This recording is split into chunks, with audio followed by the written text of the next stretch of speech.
conversou, eu passei para vocês que o Estado havia passado a previsão de volta aí para o início de setembro, né? Mas agora eu já ouvi relatos que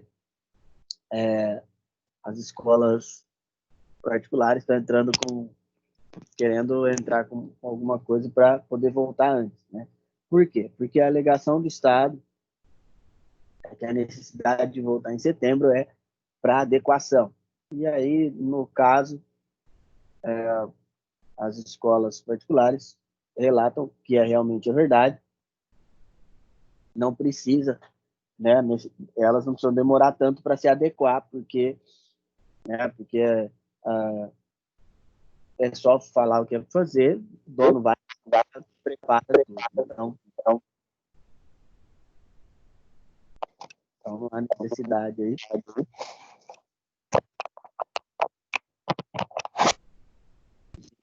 da gente, né, ter que aguardar tanto. Vamos ver aí o que vai ser da gente, né? Vamos esperar. Bom, só falar um negocinho para vocês. Essa semana, né, eu estava assistindo uma palestra, e a palestra era sobre o mercado de trabalho para jovens, né? Como é que vai ser esse mercado de trabalho, esse novo mercado de trabalho para os jovens? E assim, ele estava falando que, esse palestrante, ele estava falando principalmente que esse ano a gente perdeu um ano de uma geração, perdeu, né? Porque o que acontece? Todo ano, mais e mais pessoas entram no mercado de trabalho. Desde esse ano, devido a essa pandemia, né? Muitas portas acabaram se fechando. Tem que lembrar que nós somos aí, já estão aí na praça, 13 milhões de desempregados. Então, é bastante gente e a tendência, infelizmente, é que tenhamos mais, né? A tendência aí é que o número de desempregados ainda aumente um pouco até começar a estabilizar e começar a decair. Bom, então o que ele dizia é que aí o ano que vem o mercado vai ter que absorver 2 anos de uma nova geração.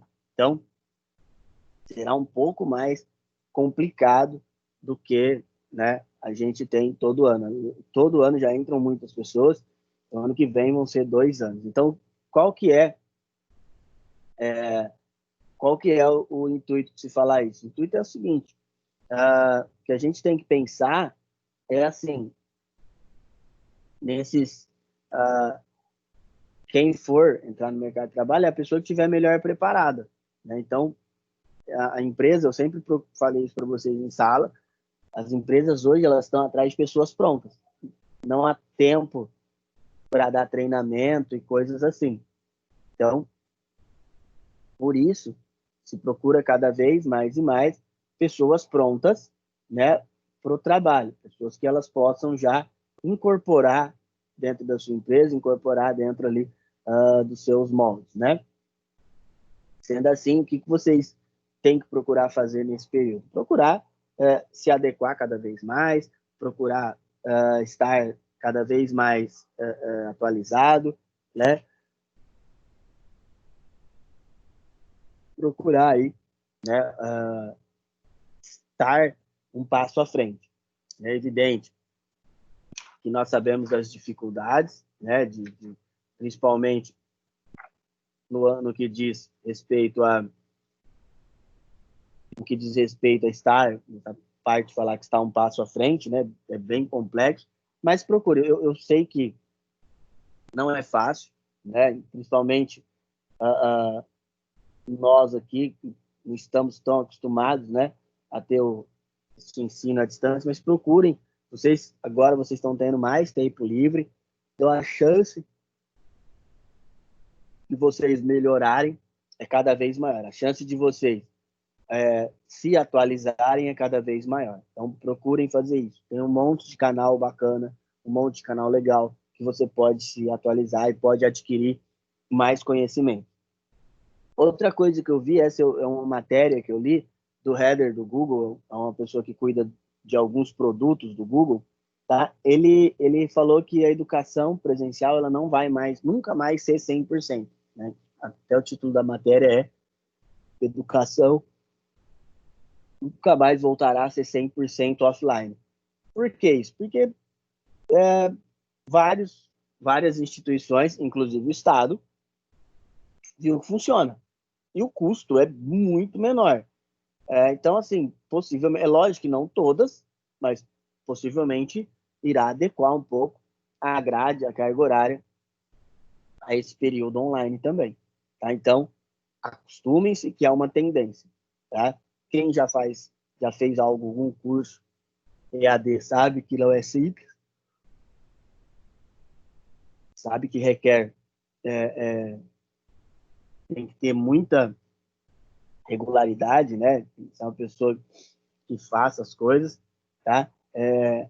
Mas vai ser a tendência assim, tá? E aí, outra coisa, só para terminar, hoje a gente vai falar sobre Linux, mostrar a instalação do server, do Ubuntu Server, e essa semana, eu, isso aí foi uso eu mesmo, uma coisa que eu acabei constatando.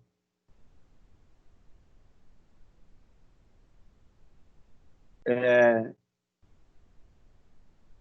que aconteceu, gente? Eu estava como há 3 meses, eu já estou trabalhando, eu trabalho com duas máquinas, eu trabalho com o meu desktop para espelhar, porque ele é mais rápido, e quando precisa fazer alguma instalação, alguma coisa assim, igual hoje, vai utilizar a máquina virtual, trabalho com o meu desktop. E eu trabalho com o notebook para eu poder gerenciar a reunião, para ver quem vai entrar, para olhar se alguém me pede alguma coisa, se alguém manda mensagem, assim por diante, tá? E aí eu percebi que em maio, no começo de maio, na primeira quinzena, teve uma atualização do Windows gigante, tá? E essa atualização, quem já utilizava o sistema, igual eu, que já vinha com o sistema instalado há algum tempo, porque formatar e instalar tudo de novo demanda muito tempo. Essa instalação, ela fez com que o Windows ficasse muito mais pesado do que ele já é um sistema muito pesado, e aí ele fez com que começasse a travar muito o sistema, tá? Por exemplo, às vezes o navegador estava com uma guia aberta só, e ele do nada começava a travar. Bom, então esses travamentos, né? Eu falei, poxa, e eu não podia, num primeiro momento, trocar para o Linux, porque alguns softwares que eu uso aqui, por exemplo, Teams e TeamViewer, eu não estava conseguindo instalar ele nas versões do Linux. E também eu preciso do Windows, porque tem os cursos de informática, eu tenho que dar aula com alguns softwares que só rodam dentro do Linux, como Photoshop, Illustrator, Premiere. Aí qual foi a saída? Eu percebi isso, só que tem um detalhe. Aí eu tive que formatar o desktop, porque eu coloquei um outro HD, e aí eu percebi que quando você formata e já venha com o update, ele fica normal, funciona normal. Aí, como já tinha que instalar, formatar mesmo, eu fui e consegui instalar dentro do Ubuntu Teams e instalar também o meu TeamViewer. Aí agora está dando para trabalhar com os dois. Então eu estou com um computador trabalhando com Windows e outro com Linux. Então, caso venha essa atualização para vocês, tomem cuidado, tá? Tentem postergar o máximo possível.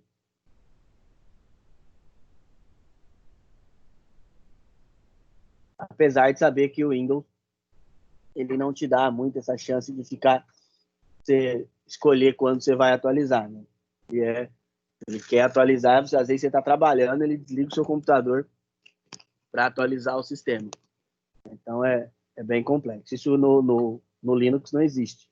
Tá? No Linux, ele para atualizar, ele te pergunta se você quer e aí você escolhe o período, tá?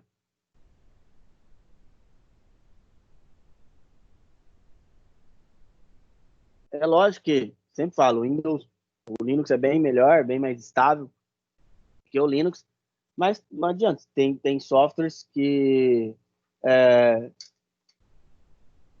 tem softwares que eles só vão rodar dentro dentro do Windows, não vai ter jeito. Por exemplo, não tem Adobe para Linux, então aí eu não tem como, se eu tiver, então, enquanto eu tiver que usar esses softwares, eu vou ter que rodar sistema operacional Windows, pelo menos em uma máquina, tá? Pois para trabalho, aí eu já não vou ter esse problema tanto assim. Bom, então, continuando, então, hoje a gente vai continuar nosso estudo de sistemas operacionais para servidores, né? E aí o intuito hoje é instalar o Ubuntu Server. Abra um livro aí, por favor, na página 88. E aí, lá ele vai te mostrar,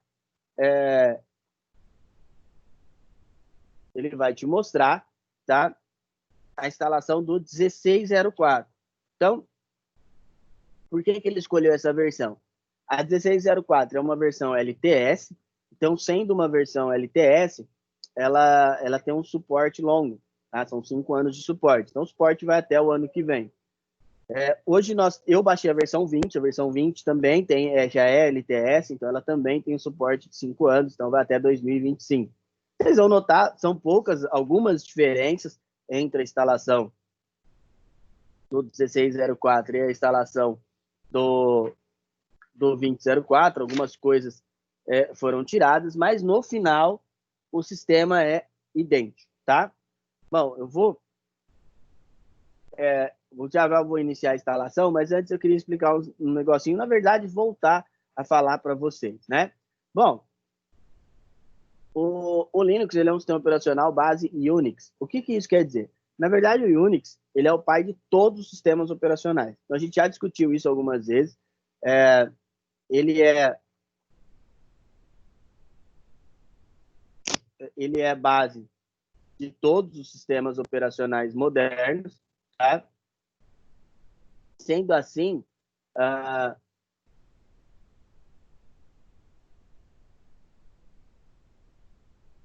só um minutinho. Então, sendo assim, né, tem vários sistemas que são baseados nele. Por exemplo, por que o Unix é essa base? Porque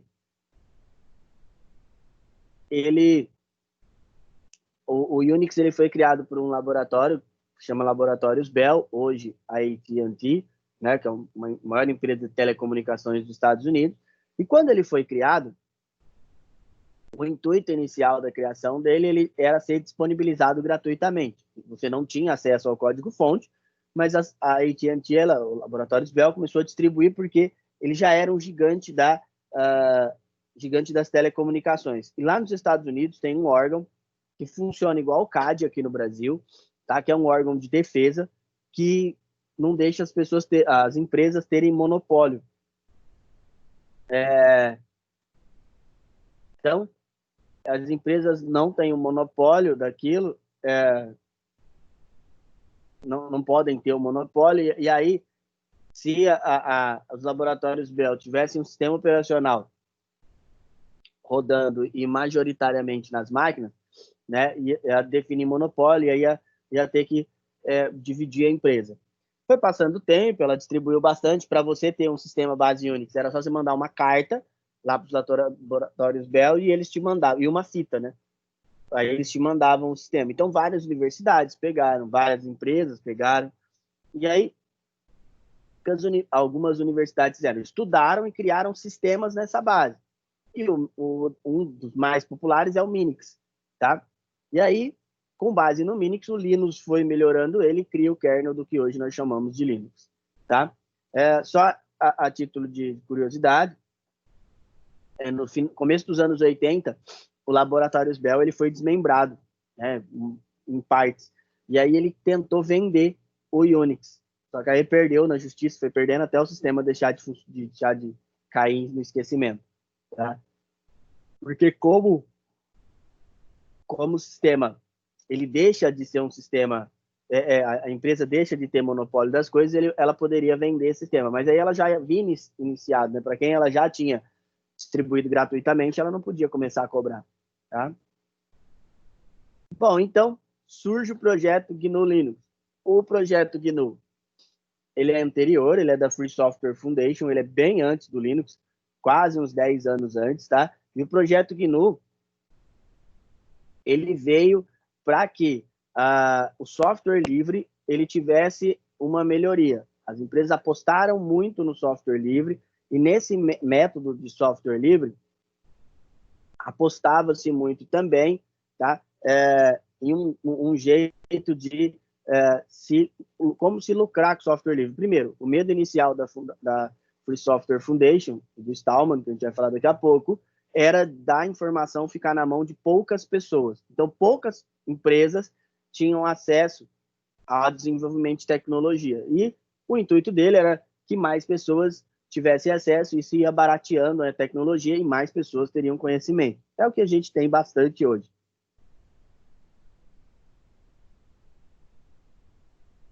Bom, então a gente já discutiu um pouco onde que o Linux pode ser usado. Então, ele pode ser usado na sua casa, né? Lá no seu desktop. Ele pode ser usado na sua empresa e ele pode ser usado em servidores.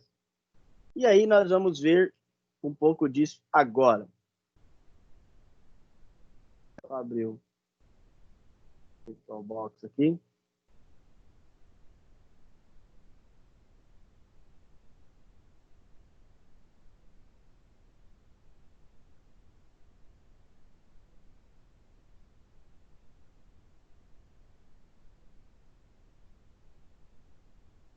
Vamos ver se a gente não vai dar nenhum erro.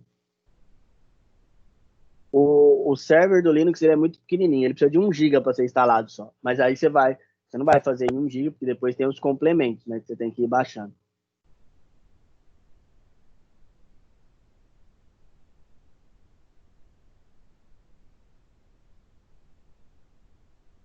Então, vamos lá. O boot é normal, você vai baixar no site. Já já eu vou mostrar o site para vocês. Você vai no site da Canonical, normal, você baixa a ISO, tem as distribuições, você vai grava a ISO em algum lugar, seja num pendrive ou em um HD externo, tá?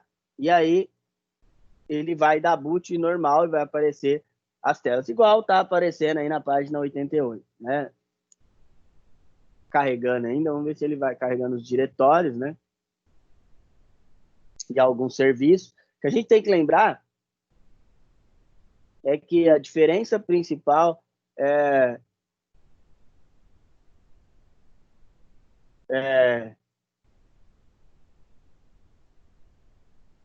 a diferença principal entre o Linux Server e o Linux Desktop é a questão gráfica, tá? Então, vocês vão notar lá na frente que o Linux Server ele não possui essa parte gráfica, tá bom? Ele só vai ter a parte de a Bash mesmo, né? Ou a Shell, que é o terminal. Dá para fazer tudo no terminal? Tranquilamente. Tá? Tem pessoas que elas são mais assim, eu chamo de mais roots, né? Elas usam só a interface terminal. Aí é muito complicado, né? Porque tem gente que é muito xiita mesmo, não gosta. Eu não, eu gosto de usar, por exemplo, IDE de programação, eu uso muito. Eu acho que se tem para facilitar a sua vida, não tem o porquê, né? Você querer usar algo que seja mais difícil. Então, é,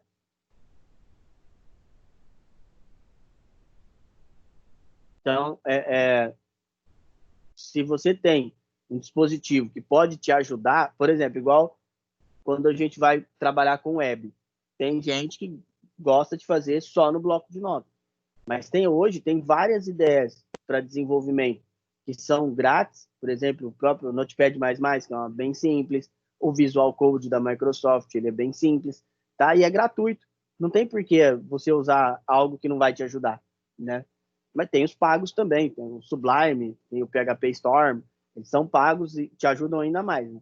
Principalmente na parte de código, de digitar código, essas coisas.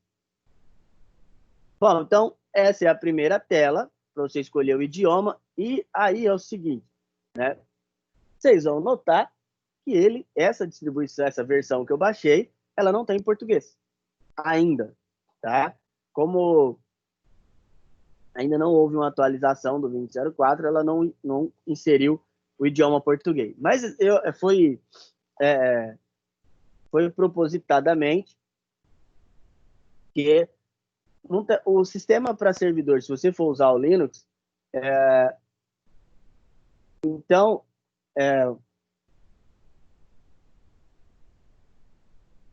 assim, você tem que se acostumar, porque todos os comandos e toda a programação dele é em inglês. Então, não tem nem lógica, tá? Assim, você usar ele em português, você vai ter poucos comandos, pouca coisa que você vai conseguir usar, principalmente no server, tá? No desktop, não. Se eu mostrar o Ubuntu aqui que eu estou usando para vocês, ele é todo em português, tá bom? Bom, então vamos escolher o inglês mesmo. Outra coisa, não tem mouse, é só com as setinhas, você vai escolhendo, tá?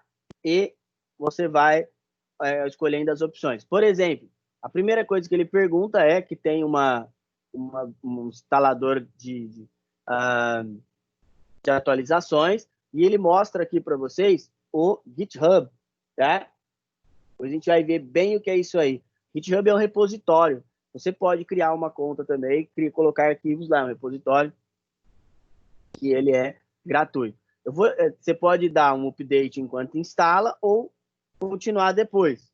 Continuar without, né? Eu vou continuar depois. Eu não vou instalar os updates agora, não. Dou um Enter. Aí ele vai perguntar o layout do meu teclado. Meu teclado não é ele, meu teclado é português. Esse ele vai ter. Português Brasil. E aí a variante eu não preciso. Ou então você pode clicar aqui para identificar, e aí ele vai te perguntar algumas teclas, tá?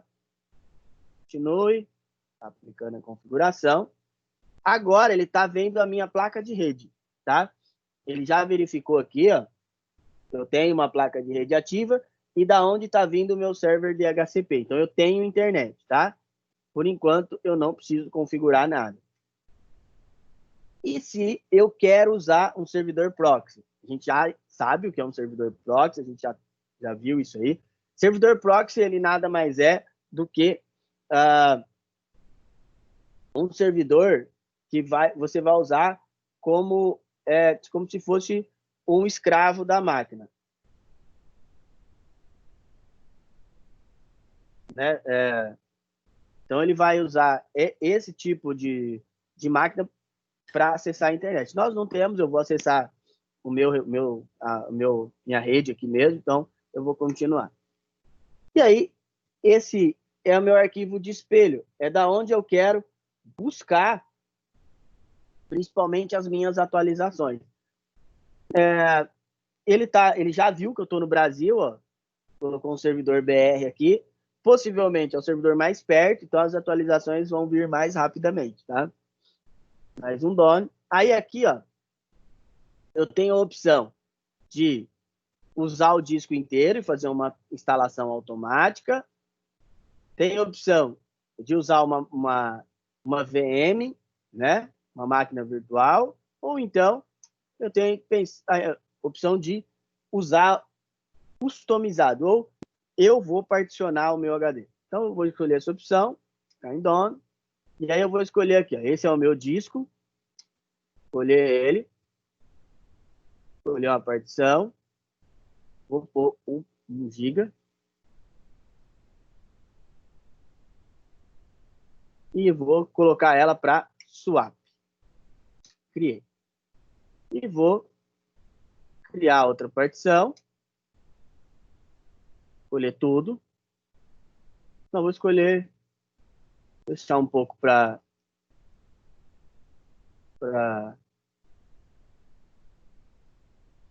documentos. Então, escolhi ali 6 GB para o sistema. E aí a última eu vou pôr para documentos, né?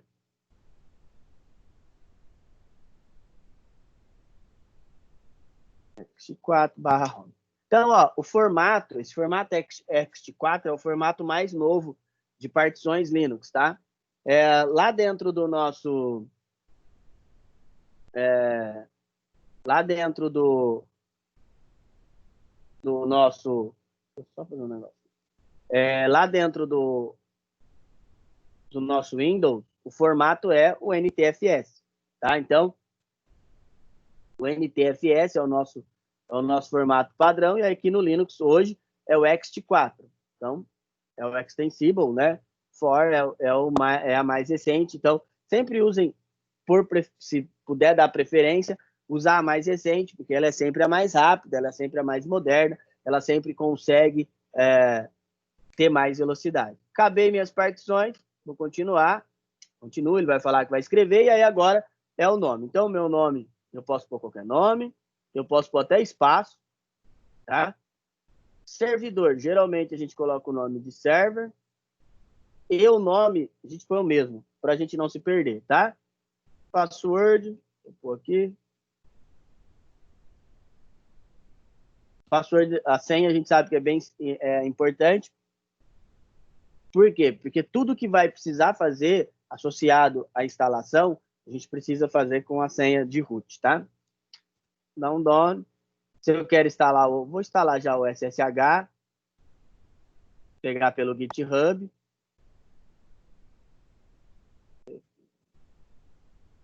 Quero pegar a identidade, eu não tenho código lá. Isso aqui, ó, são todas as outras coisas que eu posso ir instalando já. Não vou instalar nada, não. Vou deixar ele aqui. E aí ele vai já estar instalando o meu sistema, tá? Agora ele vai começar a baixar algumas coisas e vai começar a configurar algumas coisas, tá? Bom, enquanto ele está instalando ali, deixa eu ir lá para explicar algumas coisas para vocês.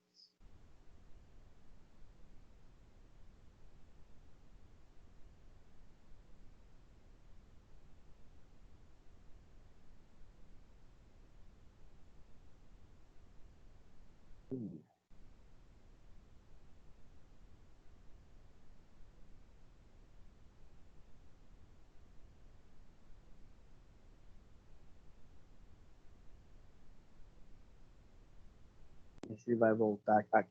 Bom, então, voltando aí, né? Nossa apresentação. Vamos relembrar algumas coisinhas do nosso Linux, né?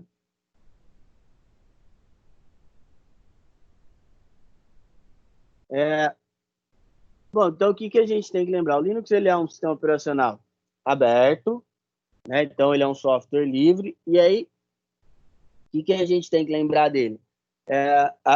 O sistema operacional livre ele não é só gratuito, tá? O sistema operacional livre ele é um sistema operacional e você pode ter acesso ao seu código-fonte. Então, é, o que isso quer dizer, né? Isso quer dizer que você pode, se você conhecer rotinas de programação, você pode alterar ele, tá? Por exemplo, o Linux ou alguns outros softwares, tá? E aí o Linux veio da onde? O Linux ele vem de um estudante de ciências da computação chamado Linus Torvalds. E esse estudante ele trabalhava, foi lá em 1991, ele trabalhava com 386, um computador, e aí esse computador começou a ficar pequeno demais para ele, né? Começou a ficar muito lento, ele não conseguia fazer as coisas na velocidade que o Linux precisava. Então, o Linux usava um sistema chamado Minix, né? Que eu falei para vocês, ele veio do Unix, mas era um sistema operacional livre, aí o Linux conseguiu acessar o kernel e conseguiu fazer alterações nesse kernel, tá? Fazendo transformações ali. Bom, e aí quando o Linux termina, ele põe aquilo na internet, e aí, na verdade, ele põe num fórum, né? Então, e esse fórum, né, ele encontrou um cara chamado o Richard Stallman, e o Richard Stallman ajudou ele. Então, esse é o Linux, tá? Hoje o Linux, ele vive da Free Software Foundation. O que é isso, né? Ele mora na Califórnia, lá nos Estados Unidos, e aí, o trabalho principal dele é o de você continuar estudando as novas tecnologias do Linux, tá? Tem muita coisa que vem do Linux, por exemplo, o Android, que você usa no seu celular, vem do Linux, tá? Por exemplo, as TVs, que são Smart TVs, todas elas, ou elas usam Android puro, ou, por exemplo, o sistema que a LG comprou, que chama WebOS, ele é um sistema livre, um sistema Linux, então, mesmo quando você acessa a sua TV, ela também usa o sistema Linux, é o sistema desse cara aí. Tem um livro dele que é muito bom, que é a biografia dele, se vocês puderem ler, explica bastante como ele fez para trabalhar esse sistema. Esse é o Stallman. O Stallman é o fundador da Free Software Foundation, tá? E aí ele é um cara que ele gosta, assim, ele é meio pirado pelo Linux, ele não gosta de nada, ele odeia a Microsoft com todas as forças do ser dele. Se vocês forem numa palestra dele, ele vai passar mais da metade do tempo xingando a Microsoft, depois ele vai lembrar de falar do Linux em si. Mas ele é muito inteligente, ele era diretor acadêmico do MIT, tá? E aí ele larga, quando ele cria a Free Software Foundation e ela começa a crescer, ele larga para viver de palestras, né? Vive no mundo dando palestras. Bom, então o que vocês têm que lembrar do software livre, principalmente? Software livre é todo aquele que ele trabalha com as 4 liberdades. Você pode executar para qualquer fim, você pode copiar, redistribuir, você pode estudar ele e modificar, e você pode pegar essas modificações e distribuir ele melhorado, tá? Dentro do software livre existem algumas licenças. E aí essas licenças elas vão modificando para cada tipo de software. Então, por exemplo, o do Linux é uma licença, né? Aí cada distribuição, por exemplo, tem uma distribuição que chama Apache, que ela é open source, mas você não pode acessar o código-fonte dela. Então, ela não é distribuição Linux, é uma Apache, ele é para servidor web, por exemplo. A gente usa muito o Apache lá no curso de informática, porque o Apache ele simula um servidor na sua máquina.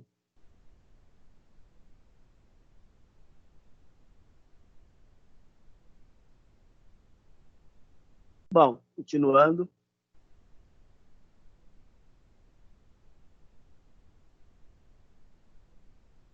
Bom, e aí, as distribuições Linux, o que a gente tem que lembrar de distribuições Linux é o seguinte, o que vai fazer uma distribuição ser voltada para você ou não, tá? É o fato ali do seu uso mesmo. Por exemplo, tem diversas distribuições e cada uma voltada para um fim. Então, se você pegar uma distribuição, por exemplo, lá o Fedora, por exemplo, o Kali, são distribuições específicas, tá? Então, essas distribuições, por serem específicas, tá? Ela vai trabalhar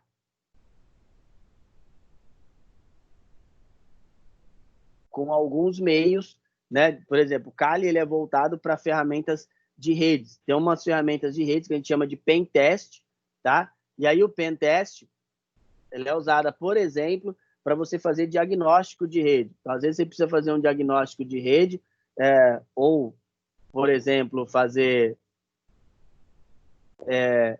testes, né? Aí você vai usar essa ferramenta aí, por exemplo, que a gente chama o Kali, que tem muito isso, tá? Então, o Kali ele vai fazer isso para você.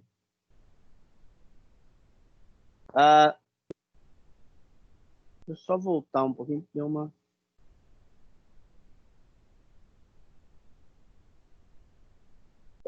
Então, assim, o que vocês têm que tentar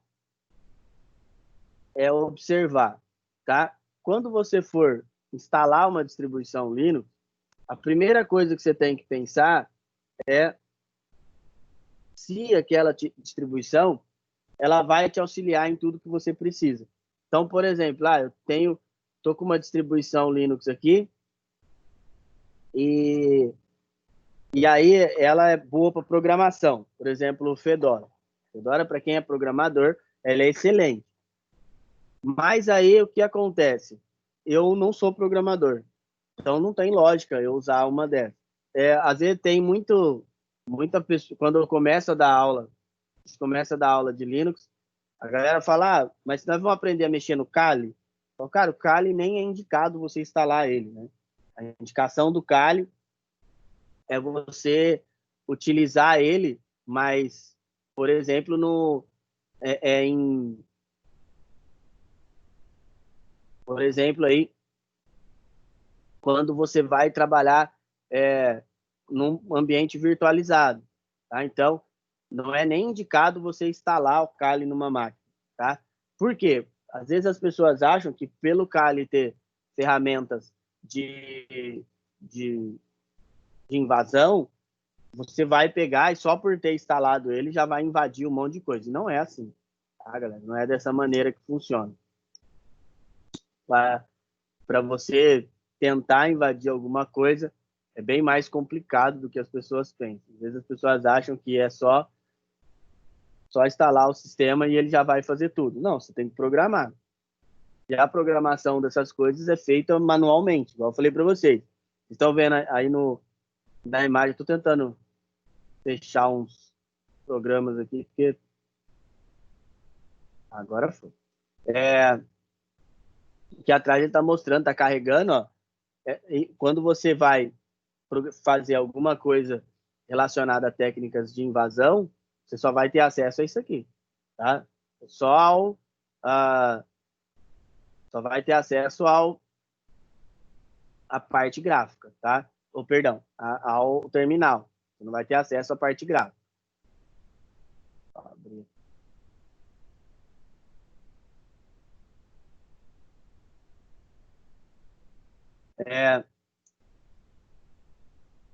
Bom, então, continuando. Aí o Linux, geralmente, quando a gente vai estudar ele, e era no outro curso, ele era até dividido dessa maneira, a gente divide ele em 4 partes. Então, a gente divide ele em administração, em instalação, administração, né?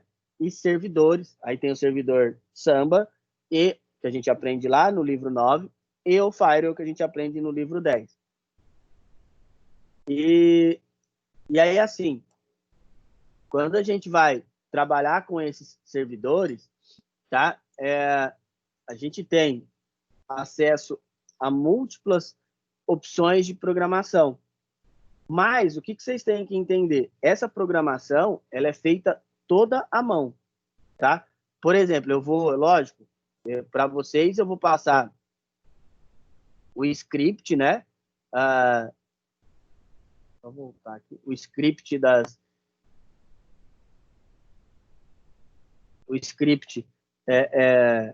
aí do que a gente vai precisar fazer, tá? Eu vou passar alguns scripts para vocês, mas se você quiser modificar alguma coisa, você tem que verificar aquilo ali, fazer meio que um estudo, tá? E aí você vai conseguir alterar e colocar da maneira que você achar melhor, tá bom? Então, é muito legal conhecer, mas você tem que estudar bastante. Então, a instalação nós já tivemos lá no livro de número 4, vocês aprendem a instalar o Linux, né? Nós temos algumas distribuições, eu comento com vocês qual é melhor e qual vocês vão ter um melhor resultado, principalmente.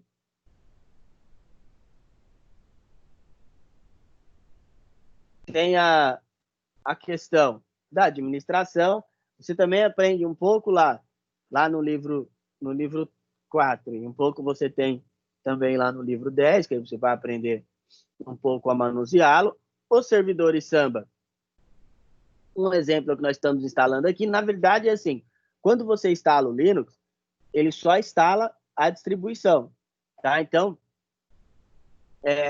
você instala ele, aí depois você vai começar a instalar os servidores, tá? Então, depois de instalado, tá? Depois que você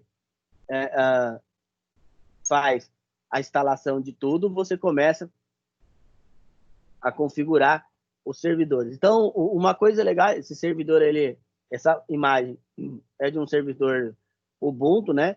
E se você olhar o logo do Ubuntu, a logo do Ubuntu são 3 pessoas de mão dada.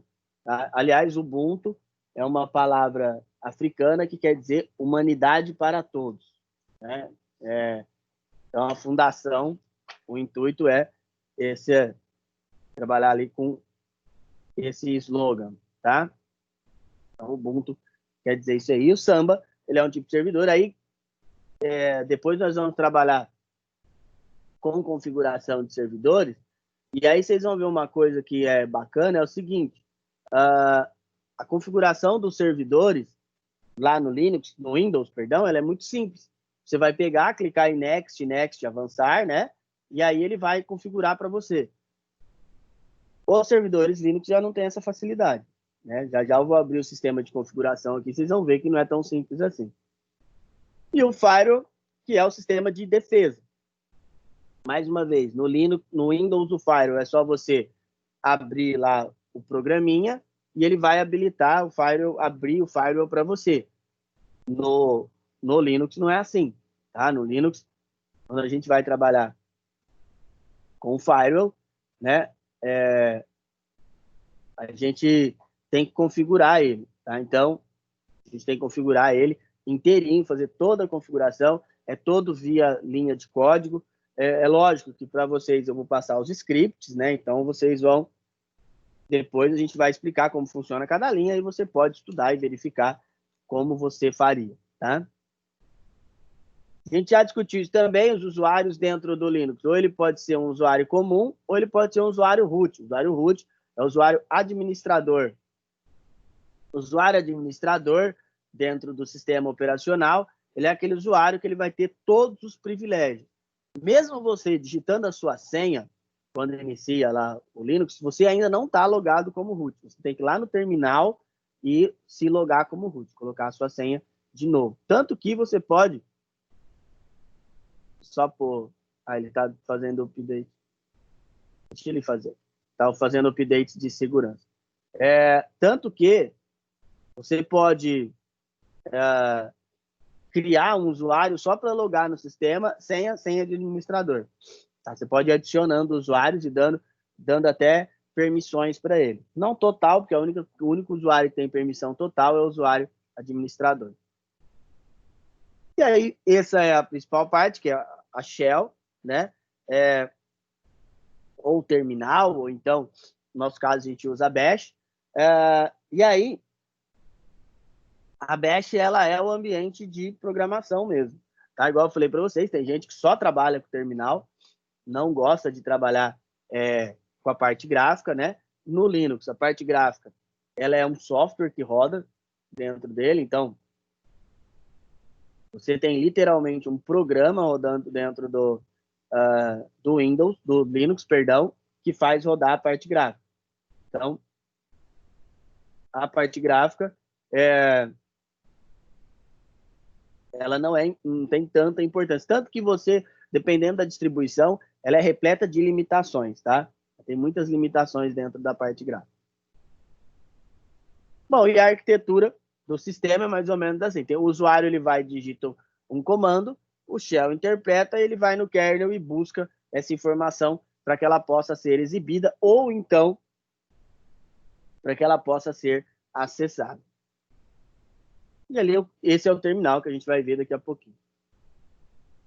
Mais uma vez falando para vocês, virtualização de sistemas é importantíssimo. A gente não usa só no aprendizado, apesar da gente usar bastante aqui a metodologia de virtualização para o nosso trabalho, mas virtualizar ela também é usada bastante em meios profissionais, tá? Então, quando a gente vai trabalhar num meio mais profissional, a gente usa muito a virtualização do sistema, porque esse ambiente virtual, por exemplo, quando você tem um data center, né, você chega a ter 4.000 servidores trabalhando juntos. Então, não dá para ter ali 4.000 monitores, 4.000 teclados, 4.000 mouse, né? Você vai ocupar um espaço gigante. Então, por isso, eles virtualizam o sistema e aí tem uma máquina que ela funciona como data center. A gente já particionou, mostrei o particionamento para vocês ali, e mais o que vocês têm que mais entender é porque nós usamos muito Windows, por isso que eu sempre procuro enfatizar essa informação, tá?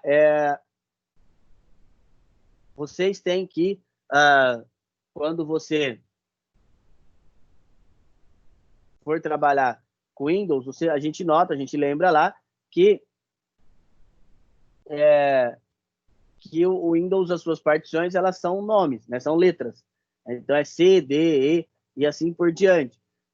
E você não tem, majoritariamente, você não tem direito nenhum sobre a sua partição. Você não consegue fazer nenhum tipo de alteração. Linux não. Linux você pode ir igual lá. Eu só criei 3, mas você pode criar todos os diretórios dentro de partições, tá? Não, é lógico que isso aí é complexo pra caramba.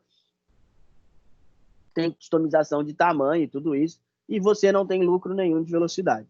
A única coisa ali que a gente prefere é deixar a home num diretório específico, deixar a swap também, para que você tenha uma organização melhor. O resto você pode deixar tudo junto, não há problema. Ô Lucas, faz diferença a utilização do Linux Swap ou não? Desculpa, Gabriel, não escutei o começo. Faz diferença a utilização do Linux Swap? Muita, muito. Porque a swap, o que ela vai fazer para você?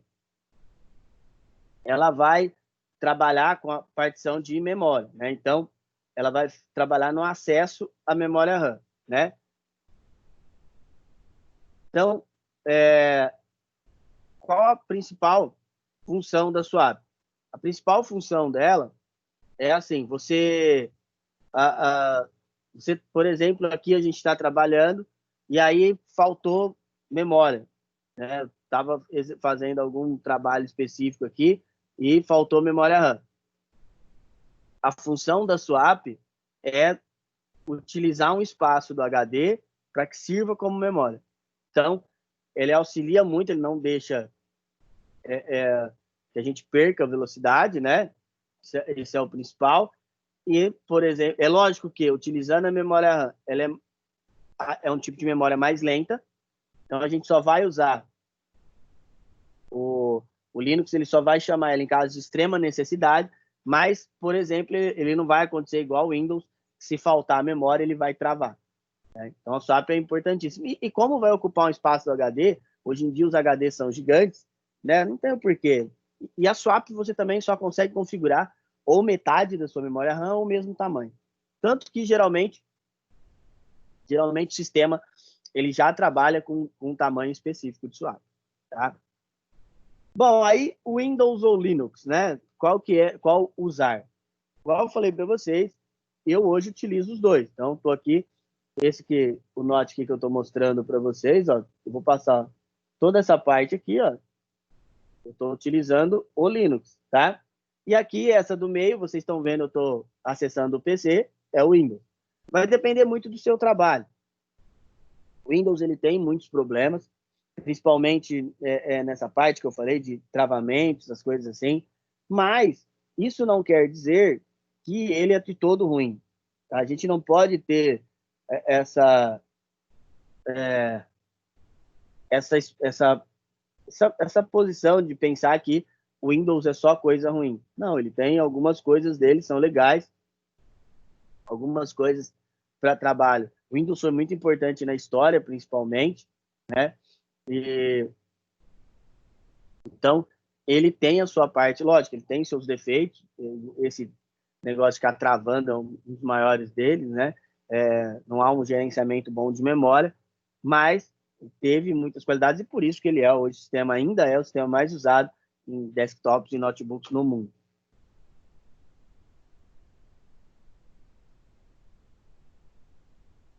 Bom, e o kernel ele vai ser o núcleo, a parte central do seu sistema. Todo o kernel Linux é igual, tá? Tanto que quem gerencia o kernel do Linux ainda é a Free Software Foundation, ainda é lá o nosso Linux Turbo.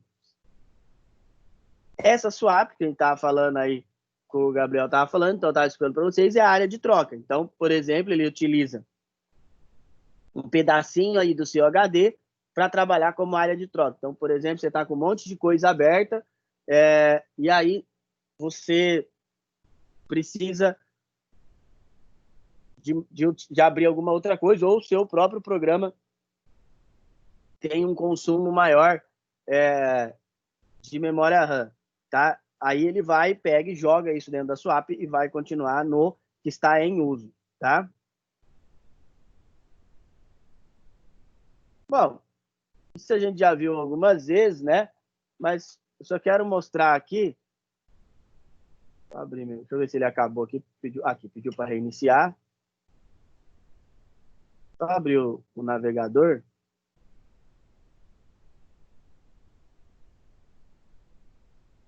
Bom, então, primeiro a gente já viu esse site algumas vezes, né? O vivaolinux.com.br. Já dizer para vocês que eu gosto muito dele, eu leio bastante os fóruns que ele tem. Se vocês puderem, leiam também. Tem muita coisa legal dentro dele, né? Dentro aqui, esse aqui é eu estou na página aqui de introdução. Se você clicar aqui em GNU e clicar na parte de introdução, ele vai te mostrar, ele tem uma documentação inteira sobre documentação Linux. Tem muita coisa e tem uns guias legais aqui, tá? Que vocês podem estar lendo. Para quem está começando, tem coisas fantásticas aqui dentro, tá bom? Ou então, eu geralmente, eu venho direto no site aqui por exemplo, para baixar o Ubuntu, eu vim direto do site da Canonical, né? E já baixo a versão que eu quero do meu Linux, tá? É bem simples, você vai lá, você pode ir no Google, digitar o Ubuntu Server, ele já vai procurar para você, você não vai ter problema algum, tá? De dificuldade de achar, não.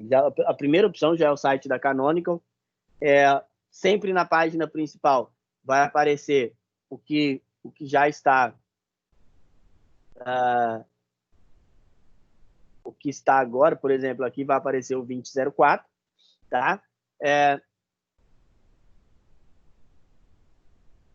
Né? Mas você pode também baixar outras distribuições, tá? Você não é obrigado a baixar 2004.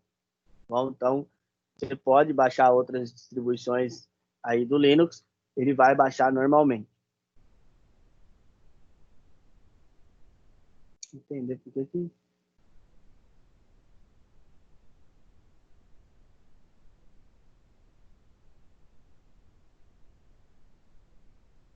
tá? Então, se você quiser baixar outras, você pode clicar aqui, ó, versões alternativas, e aí ele tem, ó, por exemplo, essa versão eu decidi a 16 a 2004 porque ela já é LTS, ó. Pode notar aqui, ela já é uma versão LTS, quer dizer que ela tem um suporte longo, tá? Isso que quer dizer lá o LTS. Então, quer dizer que ele tem suporte por 5 anos, então daqui 5 anos ainda ele vai ter suporte de segurança. O livro tem a 16, essa aqui, ó, 1604. A 1604, ela também é LTS, ela tem suporte até o ano que vem. Na minha máquina, pessoal, eu estou rodando a 1604, tá? Bom, outra coisa que eu queria falar para vocês é sobre certificação. Quando você começa a estudar Linux, principalmente no início, você vai entendendo que o legal de estudar Linux é para tirar uma certificação, tá? Por que tirar uma certificação? A certificação Linux, ela vai mostrar uma certificação de qualquer software, né? Seja o Linux, por exemplo, os softwares, os sistemas e softwares da Microsoft, ou então certificação do 3D e assim por diante. Ele é uma prova que você faz e ela mostra que você sabe algo. O Linux tem várias, tem as mais básicas, aqui, são essas aqui. Então, a mais básica é essa Essentials, tá? E aí você vai subindo. Tem uma aqui, que são as mais completas, que é a de arquitetura, não é de arquitetura, mas é um arquiteto Linux. Só tem 3 profissionais no Brasil que possuem ela. Ela é muito difícil. Não só, são 36 brasileiros, mas só 3 estão no Brasil e possuem ela. Ela é muito difícil no início, é muito difícil de se tirar, tá? Ela é uma certificação complexa. E aí tem um cara, ele trabalha, se eu não estou enganado, ele trabalha na Petrobras, ele tem essa certificação, ele ganha 200 mil por mês. É uma coisa absurda. Tá? Ele trabalha no sistema de segurança da Petrobras, mas ele tem todas. E aí o diferencial é que para chegar lá, você tem que tirar todas as certificações, tá? Eu já tentei tirar uma, mas assim, você tem que pagar. Então, acho que, se eu não me engano, são $100 para tirar uma certificação, e aí você tem que estudar muito, tá? É bem legal, mas tem algumas outras aqui que você pode ir vendo. Ser certificado, ela vai te ajudar muito profissionalmente, tanto que, às vezes, você vai ver pessoas incentivando você a tirar certificações do que você, por exemplo, ir para o ensino superior e coisas assim. Lógico que o ensino superior é muito importante, mas a certificação ela te dá um trabalho a curto prazo, porque ela não é simples de se tirar e ela mostra que você realmente entende daquele assunto, tá? Realmente você sabe o que você está falando. Quem puder, assim, estude bastante, aí você vai conseguir tirar a certificação. Essa mais básica aqui, ó, a LP1, conhecendo os comandos, conhecendo bem as configurações e um pouco de firewall dá para tirar ela.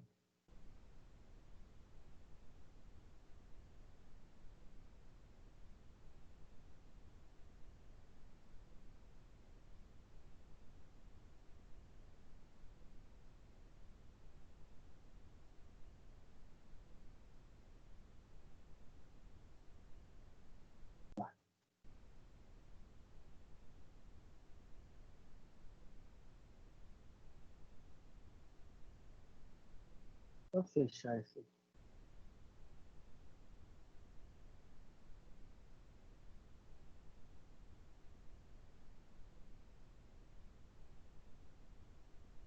Bom,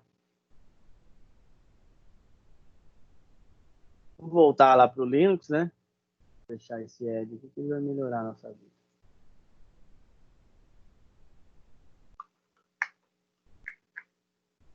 Vamos lá, apertar o Enter e vamos começar o nosso sistema.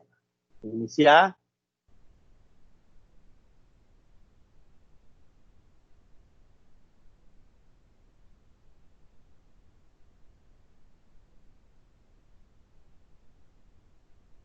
Carregado.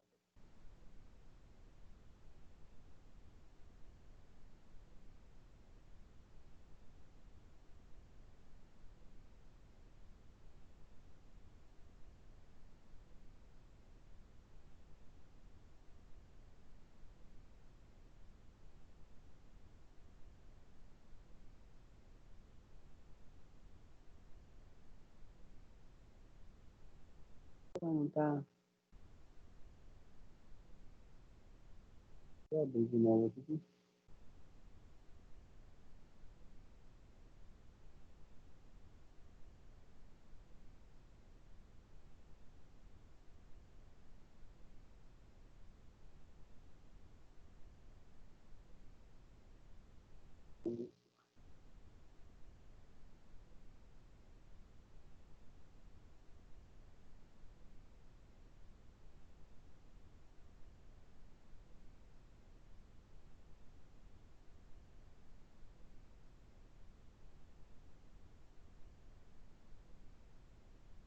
Ele está carregando.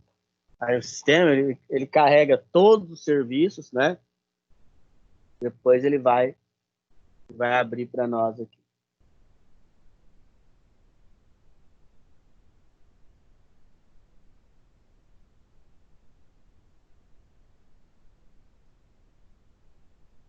Montando aí nas unidades.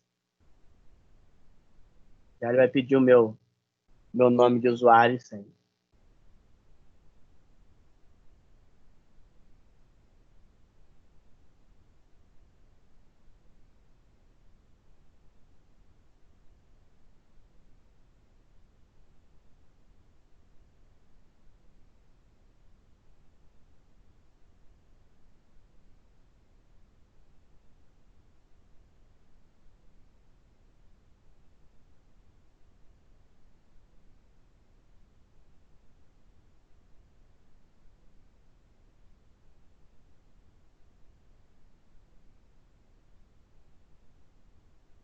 Isso é só a primeira vez que ele vai carregar. Ele demora assim mesmo. Na verdade, não, um sistema para servidores, ele não foi feito para desligar.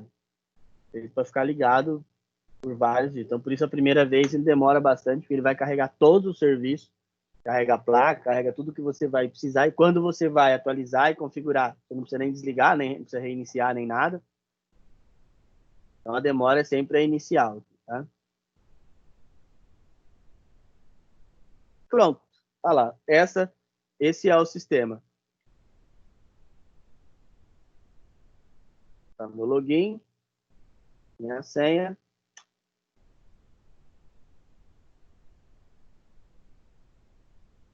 Pronto, abriu. Aí, ó, deixa eu só dar um clear aqui. Olha que legal. Eu tô como server, toda vez que você vê ele tá server aqui, ó, ele tá, não dá pra eu pôr o mouse, né? Porque, mas agora, ó, tá server, @server. Então, quer dizer, o usuário server está em server. Isso quer dizer que eu não sou administrador, eu não posso fazer, se eu der aqui, ó, um update, comando, ó, e get update, ele não vai fazer nada. Eu sou um usuário limitado, tá? Não pode, olha lá, eu não tenho permissões, ele apareceu ali. O que eu tenho que fazer? Então, a primeira coisa que eu tenho que fazer aqui é ser administrador. Então, o comando para virar super user é sudo su. Aí eu ponho minha senha. Agora, root, o administrador, está em server. Aí ele mostra onde eu estou aqui. Se eu consigo ver minhas pastas.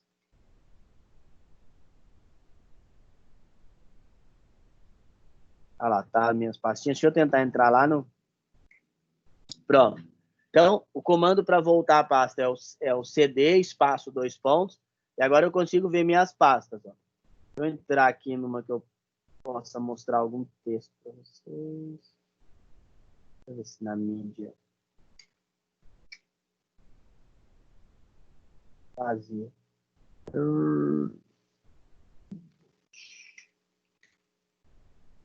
Groove.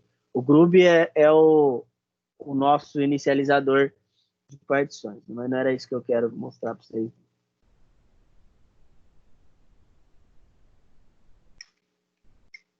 Aqui. Vamos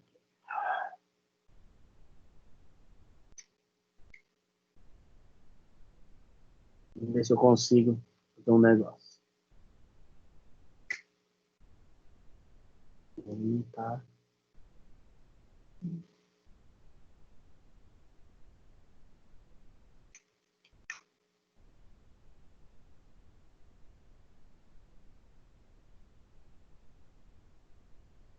O comando nano é para você abrir o editor de texto, tá?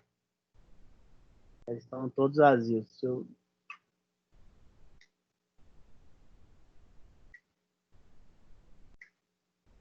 Vou fazer um negócio aqui.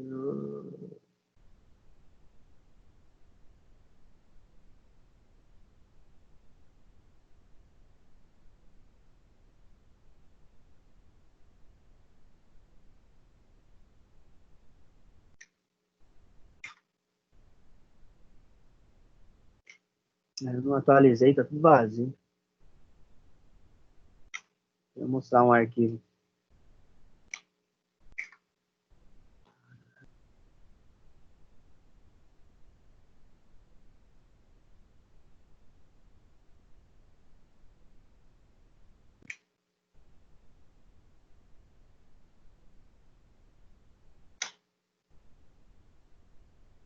Esse é binário, não dá nem para configurar.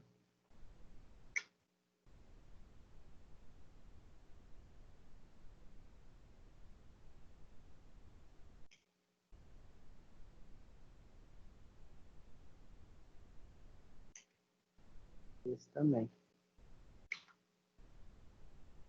Então, assim, vocês vão notar que aqui é tudo via comandos, né? Tá reconhecendo nem minha placa de rede.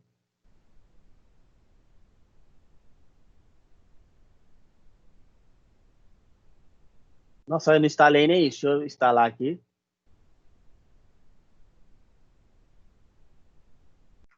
Agora eu vou instalar a placa de rede. Esse comando, você viu ali, eu tentei ver o meu IP.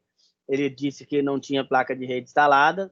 Aí eu dei o comando install net instalada. Na verdade, a placa de rede está instalada. O que não está instalado é o software de gerenciamento.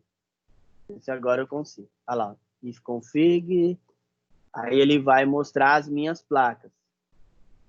Aí mostra o meu IP, 10, lógico, é o IP do virtual, né? Vamos ver se ele está com internet. Tá lá, tá com internet, normal. Agora vamos ver qual rota ele está traçando. Então o ping ele vai ver para mim a minha velocidade de conexão. Então ele está tentando acessar o site do Google e vendo quanto tempo demora. Agora vamos ver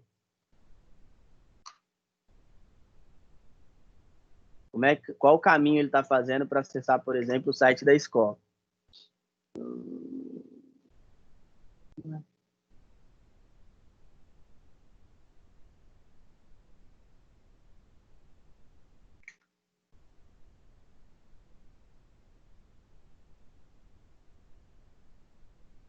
Não instalo nenhuma ferramenta de rede. Agora eu instalei o PMDev, vamos ver se a gente consegue acessar ferramentas de rede.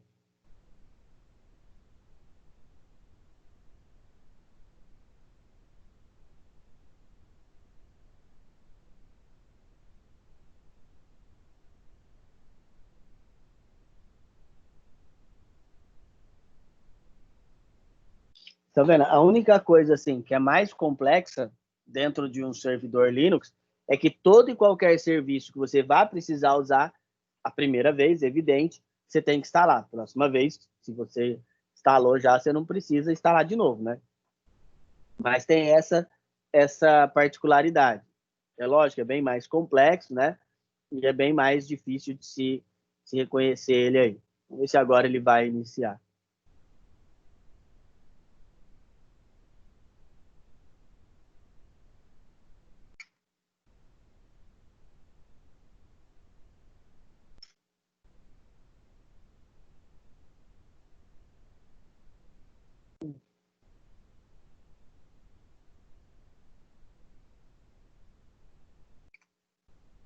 Não tá achando, bendito do...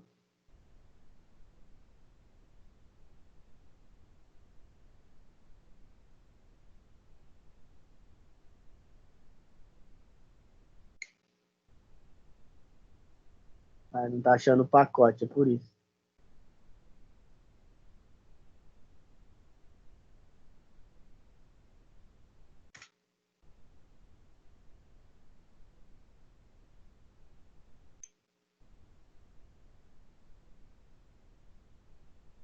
Instalar só mais esse pacote e mostrar um negócio para você. Vamos ver se ele vai agora instalar para mim.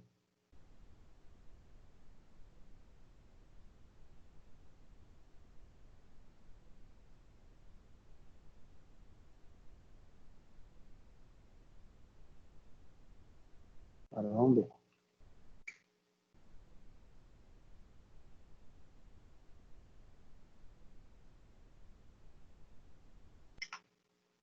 Pronto. Agora ele não achou. Bom, agora pelo menos ele executou o serviço. Então, assim, igual eu estava falando para vocês, essa é a particularidade. E aqui, ó, esse é, por exemplo, o ambiente de programação. Tá? Se eu quiser criar uma página, por exemplo, a página HTML, vou escrever uma página aqui rapidinho.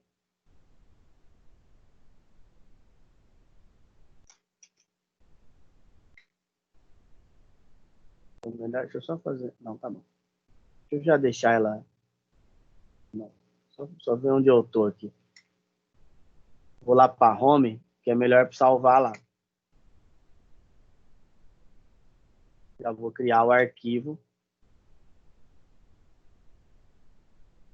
Ó, então, o que eu fiz aqui? Ó? Eu dei cd home, e aí eu criei um arquivo. O comando touch cria um arquivo. Eu já criei um arquivo, .html, que eu quero salvar. Aí eu vou abrir, agora eu vou abrir o editor. Ó. Nano aula.html.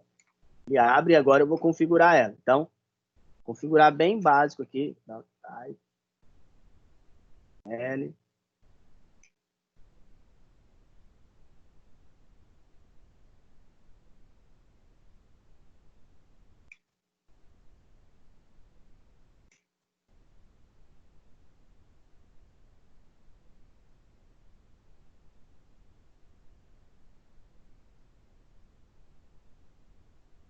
aqui é uma página bem básica, tá?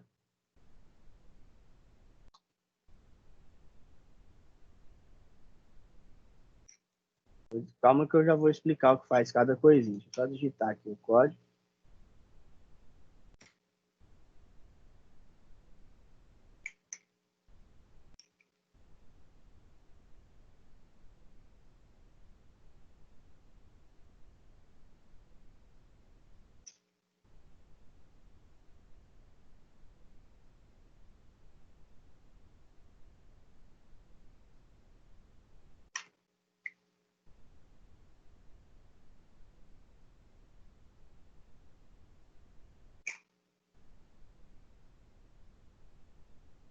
Ó, então, por exemplo, essa é uma página de exemplo. Não tem nada nela, tá? Então, a única coisa que vai exibir no navegador é isso aqui, ó.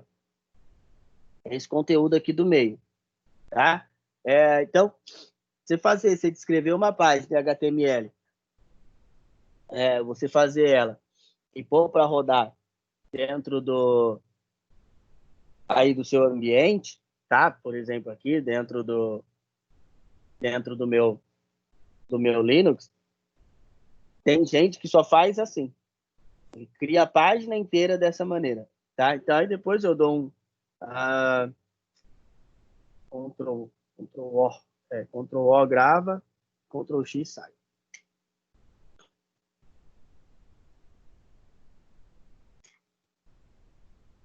Vou dar um clear. Aí, ó, por exemplo, se eu vir aqui, ó, só tá isso aqui. Eu não consigo nem saber se deu tudo certo. Aí eu tenho que abrir em outro lugar. Mas eu posso dar um cat. E aí ele exibe, por exemplo, o conteúdo aqui. Cat, ele exibe só o conteúdo da minha página, tá? Tem muita coisa, então, assim, é muito comando. Esse é, por exemplo, um comando de página para a internet. Você já imaginou? Tem gente que faz um programa inteiro por aqui, tá? Então, é muita coisa para se fazer. Tem que ir aprendendo devagar, muita coisa para se passar. Bom, agora é o seguinte. Só fechar essa máquina, não vamos usar ela mesmo.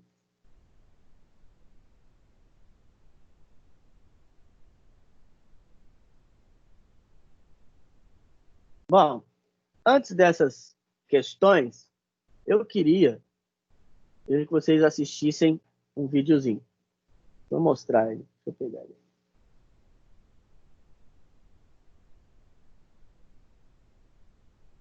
É esse vídeo aqui, ó.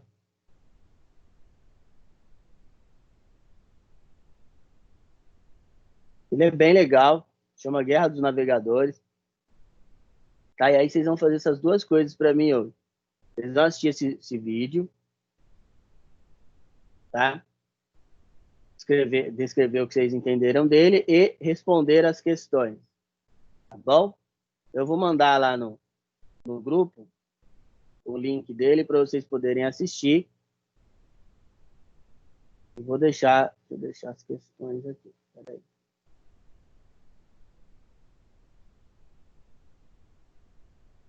Vou mandar aqui. Quem não receber, me manda mensagem, tá?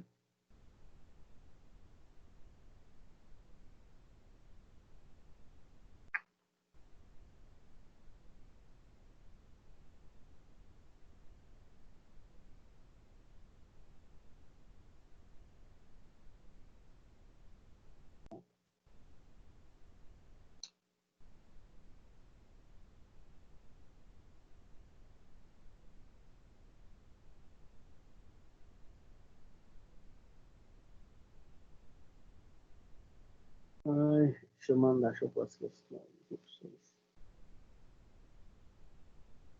Mandei já o link lá.